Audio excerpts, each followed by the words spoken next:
Tanzania wote tumeupokea kwa mikono miwili na moyo mkunjufu ujio wake nchini, ambao unatoa fursa ya kujadiliana kwa kina kuhusu namna bora za kuimarisha uhusiano wa kihistoria uliopo baina ya mataifa yetu mawili. Baadhi yenu mtakumbuka hii sio mara ya kwanza kwa Mheshimiwa Rais El-Sisi kuja Tanzania. Alitutembelea mwaka 2017.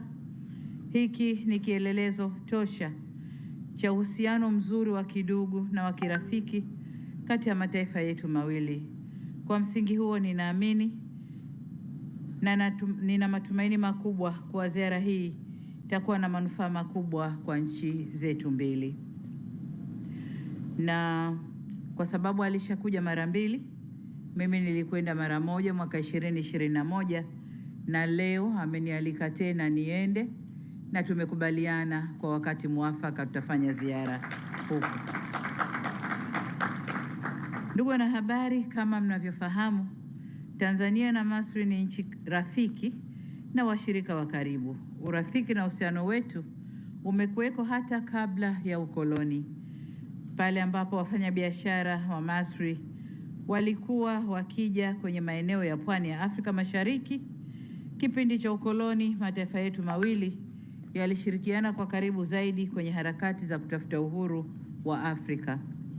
Na baada ya kupata uhuru, mataifa yetu yameendelea kushirikiana kwenye nyanja mbalimbali, ambapo mwaka 1989 nchi zetu mbili zilianza tume ya pamoja ya ushirikiano, Joint Commission for Cooperation, JCC, na kupitia tume hiyo tumekuwa tukishirikiana kwenye sekta mbalimbali, hususan biashara na uwekezaji, kilimo, elimu, afya, maji, nishati na eneo la ulinzi na usalama.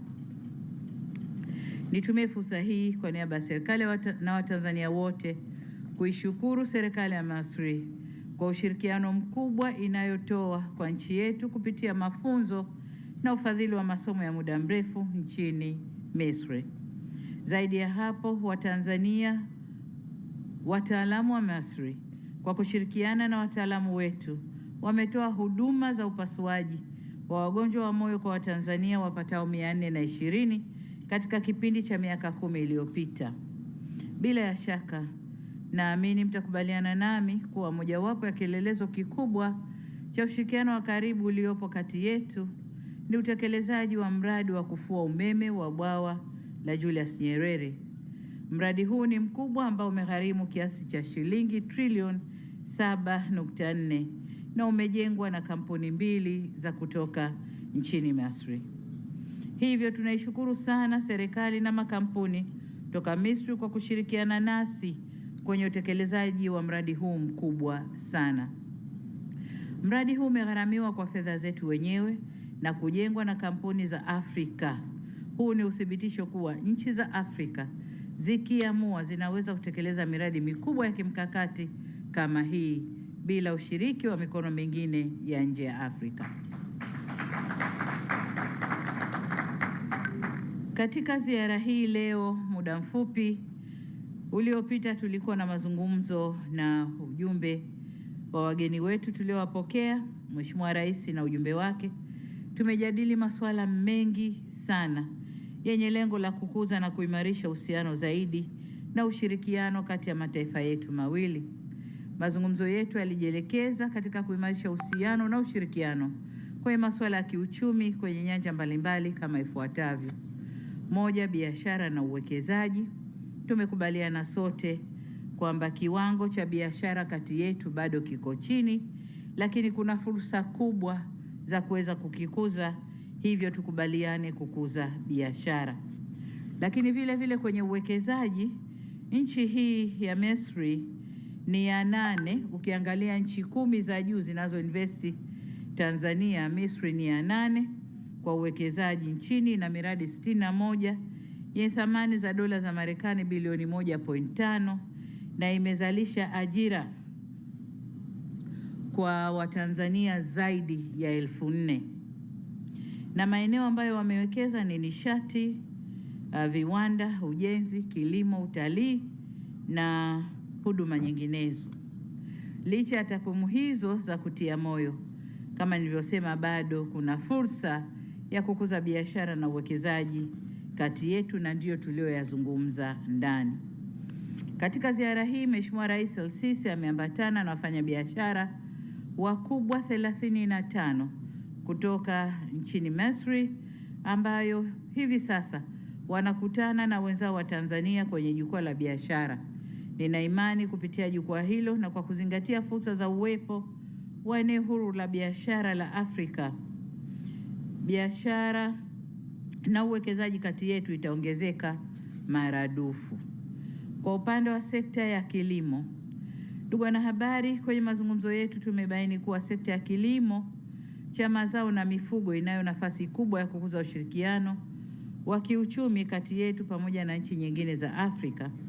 Kila mwaka nchi za Afrika zinatumia wastani wa dola za Marekani bilioni 70 hadi 100 kuagiza chakula, hususan ngano, mahindi, mchele, mafuta ya kula, sukari, nyama na maziwa.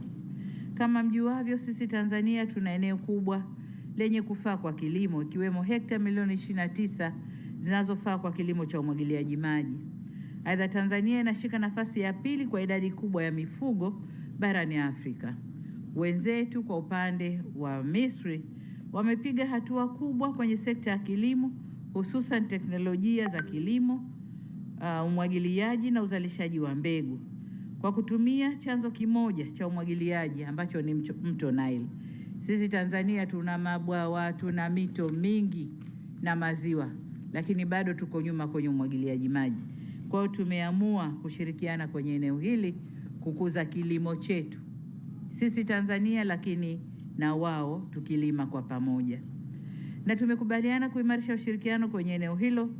Tumependekeza kusaidiana kwenye teknolojia za umwagiliaji maji,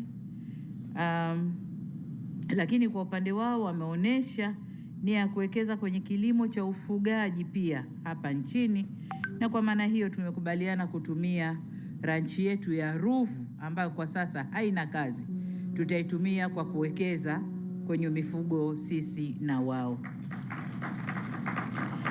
Nimewakaribisha pia kuja kushirikiana na taasisi zetu ikiwemo JKT, magereza na NARCO ambazo zina maeneo makubwa yenye kufaa kwa kilimo na ufugaji, kwani pamoja na mradi wa kilimo kule Zanzibar. Eneo la tatu ni miundombinu ya uchukuzi.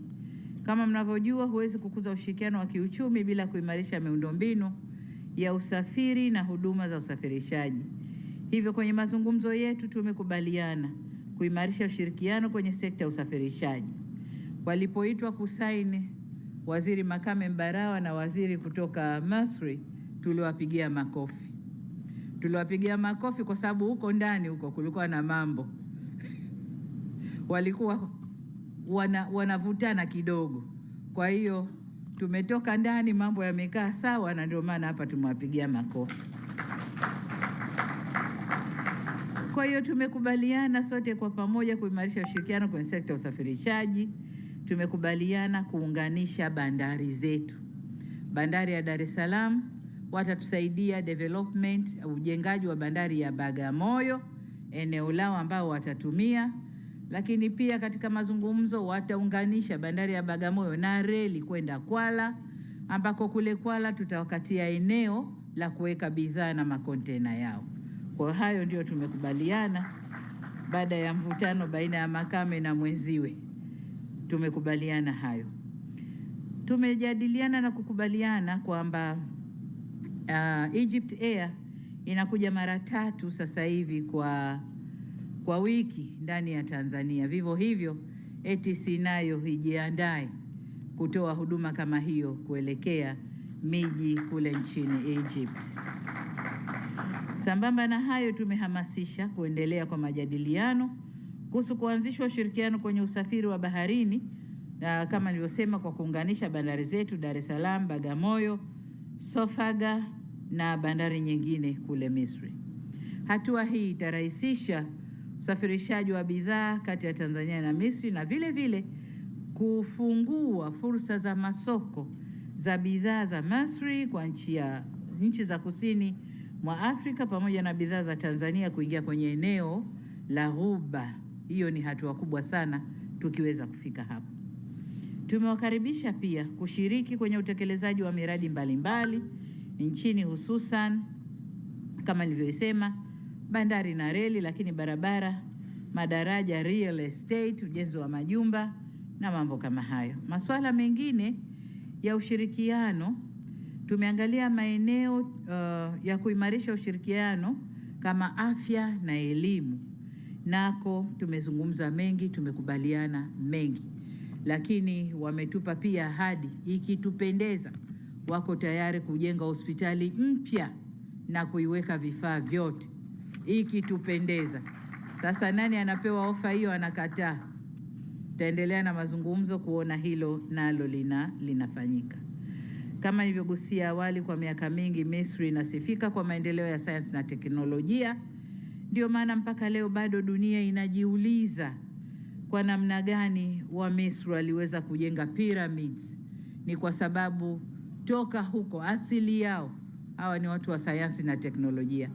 Bila sayansi pyramids zile zingeisha bomoka, zingeisha sambaratika, lakini kwa sayansi yao kubwa walioitumia, pyramids zile they are still there na ziko nzuri, tunazitumia.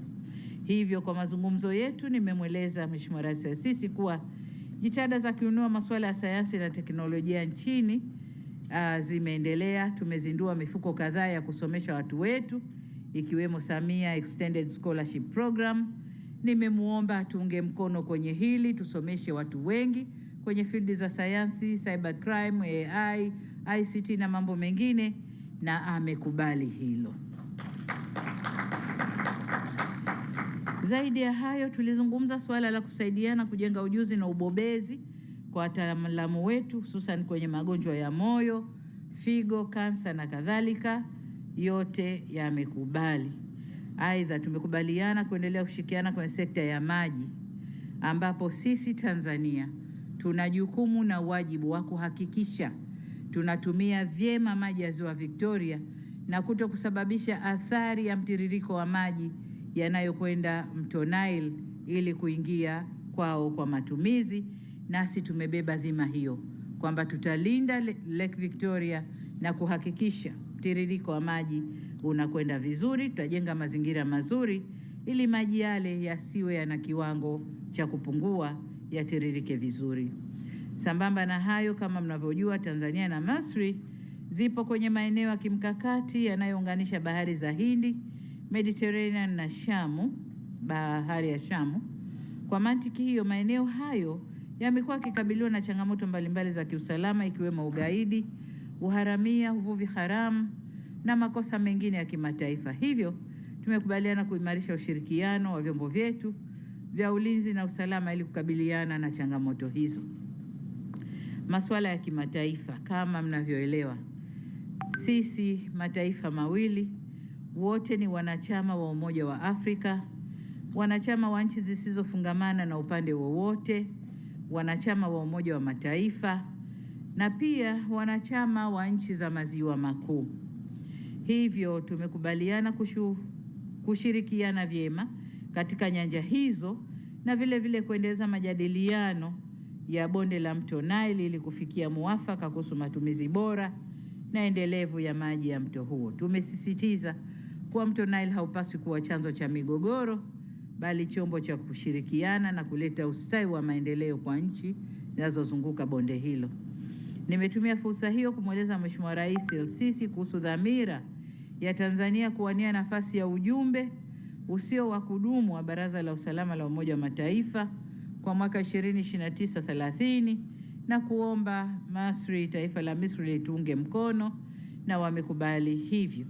Lakini vile nilimweleza kwamba Tanzania mwezi Februari mwaka huu ilikabidhiwa dhamana ya kuwa champion au msimamizi au mwendelezaji wa kuangalia afya ya mama na mtoto Afrika, na kumuomba anisaidie pia kwenye kutekeleza jukumu hilo.